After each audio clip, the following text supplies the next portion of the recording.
Hello friends, स्वागत है आप लोगों का हमारे आज की इस वीडियो में। आज हम लोग देखेंगे जैन धर्म के बारे में। पिछले वीडियो में हम लोग वैदिक काल तक देख चुके थे।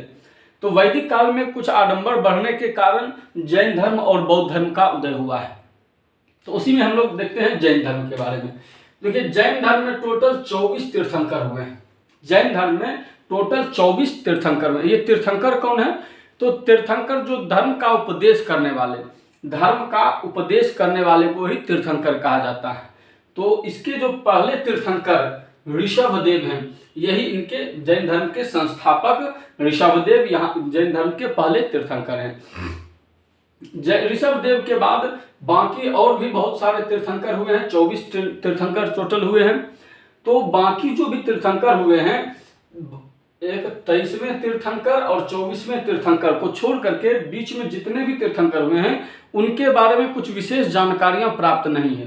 तो इसलिए उनके बारे में हमको विशेष पढ़ना भी नहीं, उनके बारे में एग्जाम में हमसे पूछेगा भी नहीं। तो 23वें जो तीर्थंकर हैं पार्श्वनाथ, इनके बारे में हम लोग पढ़ लेते हैं।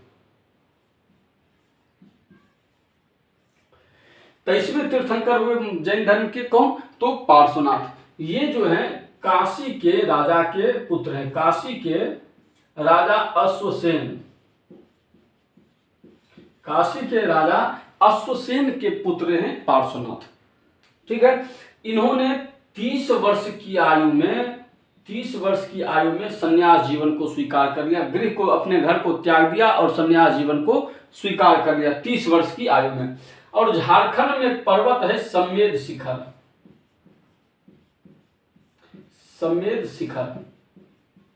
यहां इन्होंने तपस्या किया समेध शिखर पर में। और इसी समेध शिखर पर में इनको ज्ञान की प्राप्ति हुई। आज इसी समेध शिखर का नाम ही पार्श्वनाथ की पहाड़ी हो गया है।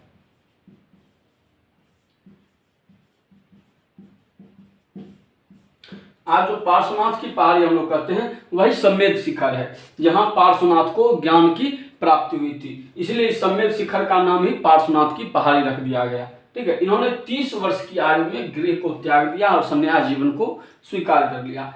ज्ञान प्राप्ति के बाद इन्होंने 4 धर्म को दिया है। इन्होंने एक चतुरायन धर्म का प्रतिपादन किया। कहा कि सदा सत्य बोलना, यानी सत्य बोलना। दूसरा, हिंसा नहीं करना है। तीसरा, आस्ते यानी कि संपत्ति नहीं रखना है, संपत्ति का अर्जन नहीं करना, यानी धन का संचय नहीं करना है। और चौथा जो है, कहा है चोरी नहीं करना है। इन्होंने 4 महाव्रत दिए हैं कि सत्य बोलना है, हिंसा नहीं करना है, संपत्ति का इकट्ठा नहीं करना है और चोरी नहीं करना है। ये 4 धर्म को इन्होंने पार्श्वनाथ ने दिया है। इसी 4 धर्म को चतुरायन धर्म भी कहा जाता है। इसी को चतुरायन धर्म कहा जाता है। ठीक है। इसके बाद इसमें एक महावीर स्वामी ने, 24वें तीर्थंकर जो महावीर स्वामी हैं, उन्होंने एक और बात जोड़ दिया कि ब्रह्मचर्य। कहा कि बिना ब्रह्मचर्य के इन चारों को का पालन करना असंभव है। बिना ब्रह्मचर्य के इन चारों का पालन करना असंभव है। इसलिए इन्होंने इसमें एक ब्रह्मचर्य को जोड़ दिया। किन्होंने जोड़ा? तो महावीर स्वामी ने। ठीक है। तो ये पार्श्वनाथ के बारे में था, 23वें तीर्थंकर पार्श्वनाथ। अब हम लोग देखते हैं 24वें तीर्थंकर जो हैं महावीर स्वामी, उनके बारे में। 24वें तीर्थंकर महावीर स्वामी।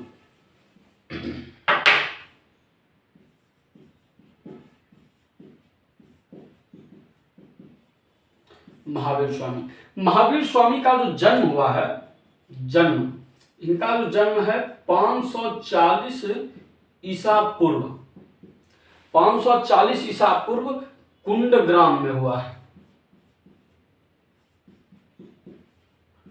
कुंडग्राम में हुआ। ये कहाँ है? तो वैशाली में है। वैशाली के कुंडग्राम में 540 ईस्वी पूर्व में महावीर स्वामी का जन्म हुआ। इनके पिता का नाम सिद्धार्थ है। इनके पिता का नाम इनके पिता का नाम सिद्धार्थ, जो कि ज्ञात्रिक कुल के सरदार थे, जो कि ज्ञात्रिक कुल के सरदार हैं। और माता जो है त्रिशला, माता जो है इनकी त्रिशला। वैशाली पहला गणराज्य बना, वैशाली भारत में पहला जो गणराज्य बना था वो कौन सा था? वैशाली। वैशाली में एक जगह था लिच्छवी, वैशाली में ही एक जगह था लिच्छवी, जो कि महाजनपद काल में ही एक सबसे पहला जो है गणराज्य बना था। वहीं के राजा चेटक, वहां के राजा जो है चेटक, चेटक की बहन थी त्रिशला। चेटक की बहन कौन थी? त्रिशला, जो कि महावीर स्वामी की माता थी। ठीक है, तो पिता सिद्धार्थ, माता त्रिशला। इनके जो भाई थे, इनके भाई का नाम था नंदीवर्धन। नंदीवर्धन, इनके भाई का क्या नाम था? नंदीवर्धन। इनकी पत्नी का नाम था यशोदा। इनकी पत्नी का नाम यशोदा। इनकी एक पुत्री भी थी, इनकी एक पुत्री थी, पुत्री का नाम था प्रियदर्शिनी। पुत्री का क्या नाम था? प्रियदर्शी। दामाद, इनके दामाद का नाम था जामिल। पिता सिद्धार्थ, माता त्रिशला, भाई नंदीवर्धन, पत्नी यशोदा, पुत्री प्रियदर्शिनी और दामाद इनके थे जामिल। ठीक है, इन्होंने 30 वर्ष की आयु में गृह त्याग कर दिया। इन्होंने 30 वर्ष की आयु में अपना गृह त्याग कर दिया। इनके पिता और माता की मृत्यु हो गई थी। पिता और माता की मृत्यु के बाद भाई जो थे नंदीवर्धन, भाई से आज्ञा लेकर के इन्होंने 30 वर्ष की आयु में संन्यास जीवन को स्वीकार कर लिया।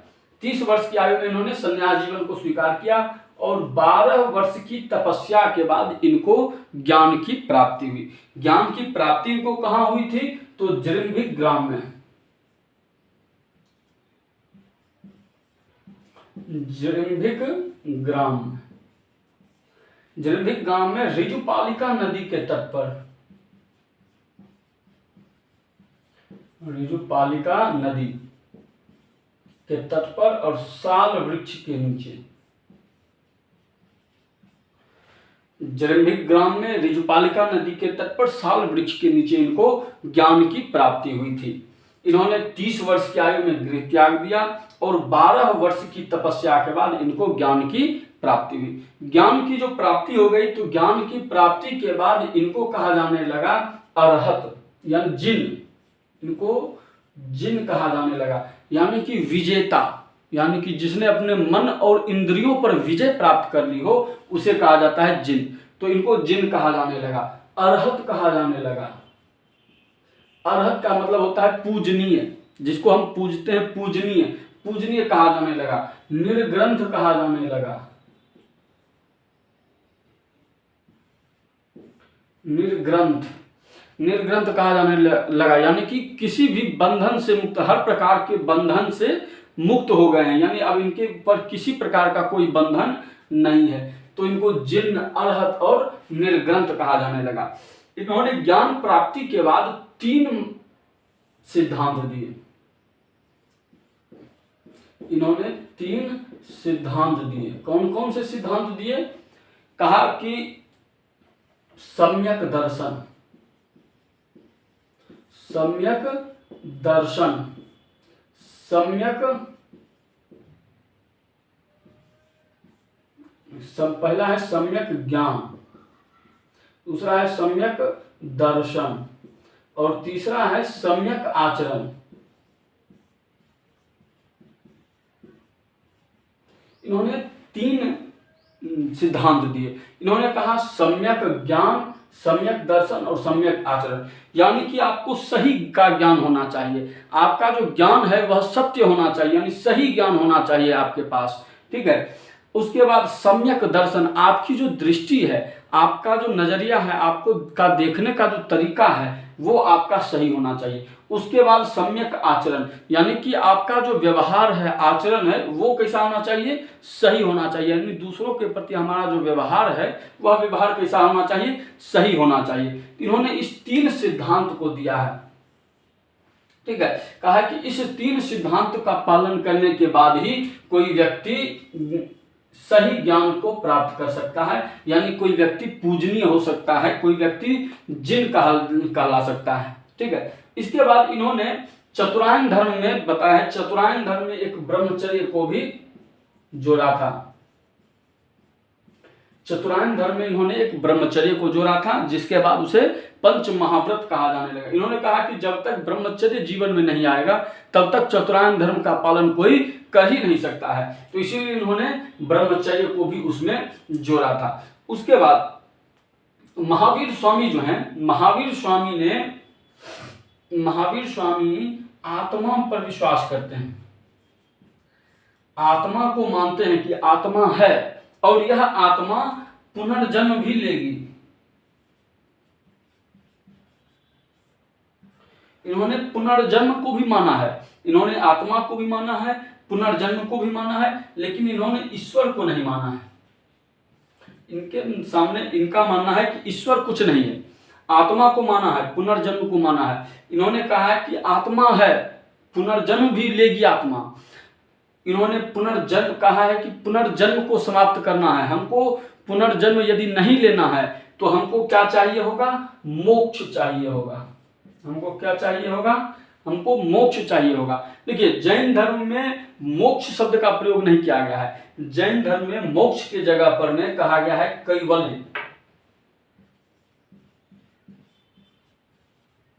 मोक्ष के जगह पर में जैन धर्म में कैवल्य का शब्द का प्रयोग किया गया है। मोक्ष का प्रयोग आपको बौद्ध धर्म में मिलेगा, लेकिन जैन धर्म में कैवल्य शब्द का प्रयोग किया गया है। इनका कहना है कि कैवल्य प्राप्त हो जाने के बाद आत्मा का पुनर्जन्म नहीं होगा।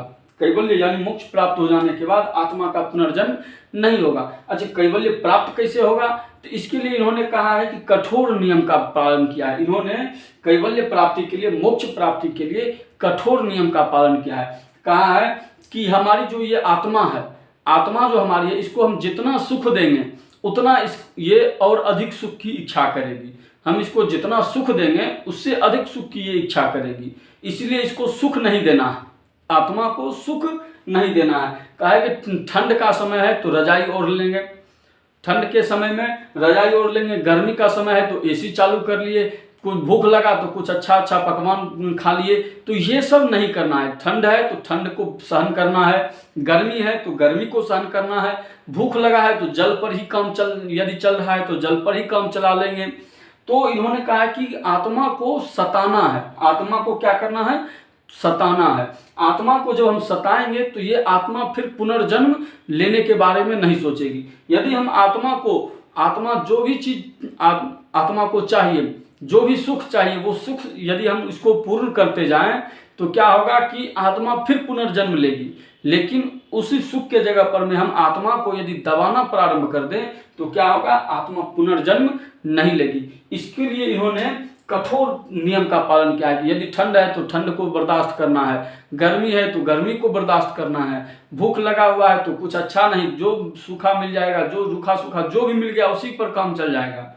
तो इन्होंने कहा है कि कैवल्य प्राप्ति के लिए संलेखना विधि का प्रयोग किया है। इन्होंने कैवल्य प्राप्ति के लिए संलेखना विधि का प्रयोग किया है। इनका कहना है कि आपको सम्यक ज्ञान प्राप्त हो गया, सम्यक दर्शन प्राप्त हो गया, सम्यक आचरण है आपके भीतर, आप लोगों को ज्ञान दे रहे हैं, सारा चीज हो गया। अब यदि आपको लग रहा है कि अब आपको मोक्ष की जरूरत है तो आप संलेखना विधि का प्रयोग कीजिए। संलेखना में क्या है कि आप लगातार अब जो है सो अन्न और जल का त्याग कर दीजिए। यदि आपको लग रहा है कि अब हमको मोक्ष चाहिए है तो आप संलेखना विधि का प्रयोग कीजिए, यानी आप अन्न और जल यानी भोजन पानी सब कुछ त्याग दीजिए और लोगों को उपदेश देते रहिए। उसी देते देते 20 दिन 25 दिन 40 दिन में आपका शरीर स्वयं नष्ट हो जाएगा। उसके बाद क्या होगा, आपका पुनर्जन्म नहीं होगा, उसके बाद आपका पुनर्जन्म नहीं होगा। ठीक है, तो महावीर स्वामी ने पुनर्जन्म को माना है, आत्मा को भी माना है, लेकिन ईश्वर को नहीं माना है। कहा कि यदि हमको पुनर्जन्म नहीं लेना है तो हमको कैवल्य प्राप्त करना होगा। कैवल्य प्राप्त करने के लिए किस विधि का प्रयोग किया है? तो संलेखना विधि का प्रयोग किया है। तो ये था महावीर स्वामी से रिलेटेड, जैन धर्म से रिलेटेड। अब इसके आगे हम लोग नेक्स्ट वीडियो में देखेंगे कि जैन धर्म में बिखराव किस तरह से हुआ, फिर उसकी जो संगीति हुई थी, अन्य अन्य बातों को फिर हम लोग अगले वीडियो में देखेंगे। उम्मीद करते हैं आज का ये वीडियो आप लोगों को पसंद आया होगा। पसंद आया हो तो लाइक करें, शेयर करें, सब्सक्राइब करें। धन्यवाद।